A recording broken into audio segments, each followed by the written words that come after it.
Welcome back to this week's episode of the Interlake Sports Now. I'm Josh Dugan, and this week we'll start out with a look at the state baseball action from last weekend where the Columbia Falls Wildcats played their way into a bronze finish. Then we'll look at the Western A softball tourney where the Columbia Falls softball team came up big. And after that, we'll look at the divisional track action that took place last weekend before closing things out with a quick look at the Valley's pro baseball team, the Glacier Range Riders.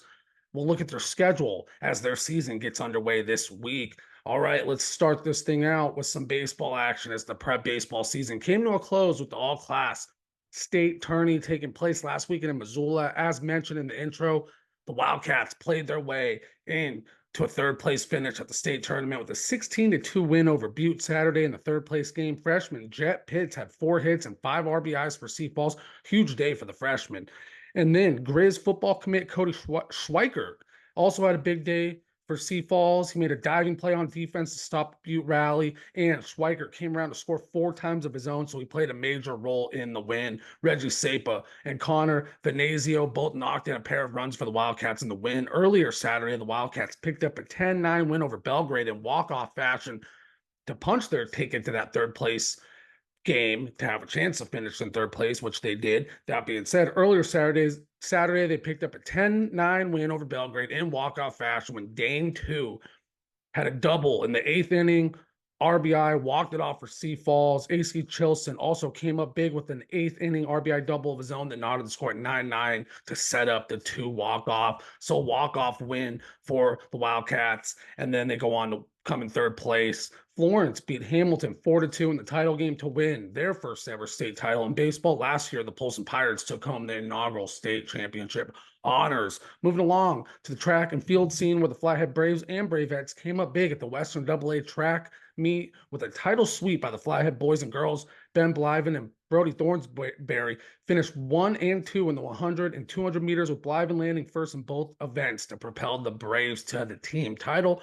William Hollensteiner and Lane Chivers also finished 1-2 in the 400-meter dash for Flathead. As for the Bravettes, Olivia Reinhardt won the 200-meter event with a personal best time that was good for second best in the state this year. Aiden Krause came up big for the Glacier Wolfpack by shattering a state record in the discus throw with a toss of 193 feet and 8 inches to break a 42-year-old record set in 1982 by Dan Tabish of Missoula Hellgate. Krause's effort helped the Wolfpack boys land second place in the team standings for the event as a whole. We'll keep you updated how our Valley track and field teams do at the state track meet coming up this weekend. Last up for our spring sports update, bit of a quick show this week, but next week we'll be recapping all the state tournament action that takes place. So we'll have a lot to get to and some Range Riders baseball to get to, no doubt about that. But last up for our spring sports update is a quick look at the Western A softball tourney that went down last weekend and saw the Columbia Falls Wildcats nail down a first place finish. Demi Renzel homered and drove in 5 runs during the title game, and Maddie Moultrie tossed a complete game from the circle to rally the Wildcats past Polson in the Western A title game. Moultrie put the team on her back and threw 172 pitches in the championship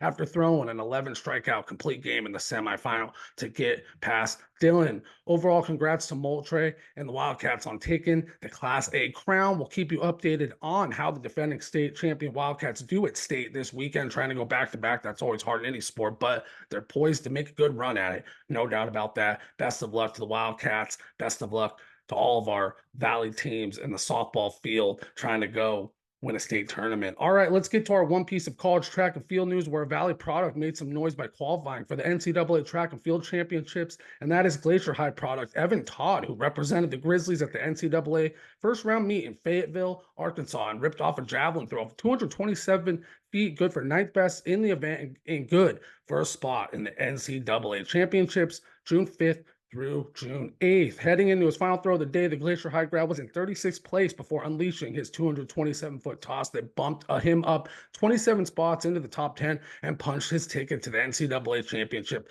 in the process. Major kudos to the Glacier High product and best of luck at the NCAA championship next month, representing the Grizzlies and making the Valley proud. All right, let's close this thing out with some pro baseball talk. The Glacier Range Riders started play this week in the Flathead Valley. The Range Riders, they're entering the 3rd year of play. They're coming off a 54-win season that was best for the 2nd best overall mark in the Pioneer League last year. They didn't make the playoffs. It's kind of a funky playoff format. That being said, overall, they had 54 wins, 2nd best in the whole entire league in their 2nd year of existence, making a lot of progress. This team has a lot of Room to grow, no doubt about it. And the Riders will have a new manager calling the shots with Paul Fletcher taking over as the man in charge. Fletcher was a 24th round pick by the Royals back in the day and had a solid minor league career that included a Frontier League All-Star appearance before entering the coaching ranks. Fletcher and the Riders open things up this week. They have a 6-game homestand at Glacier Bank Park versus one of the two brand new teams in the Pioneer League, the Oakland Ballers, who will be joined by the YOLO High Riders as the two Pioneer League teams in their inaugural seasons, and they'll be the first two Pioneer League teams from California. The Ballers are in town through May 26th. After that, the Riders head to take on the Voyagers in Great Falls for 3 games before turning around and heading back to the Valley for 3 more games with the Voyagers at Glacier Bank Park. The home series will take place Friday, May 31st through Sunday, June 2nd. Worth mentioning, the Riders have played 2 games so far. They did drop their first 2 games to the Oakland Ballers. One bright spot so far, though, Range Riders starting pitcher Jonathan Pintaro threw a gem in the Riders' Wednesday night matchup with Oakland. Pintaro threw 7 shutout innings, struck out 10, but the Ballers managed to get to the Range Riders bullpen in the 8th and 9th and steal the win on the road. That being said, the Riders, a lot of room to grow this season. It's just getting the ball rolling. Last year, the opener for the Riders was a heck of a game. One of my favorite memories covering sports in the Valley. They won in walk-off fashion. Looking forward to another year of fun Range Riders action, no doubt about it. So that'll do it for this week's Interlake Sports Now. I'm Josh Dugan, and I'm out.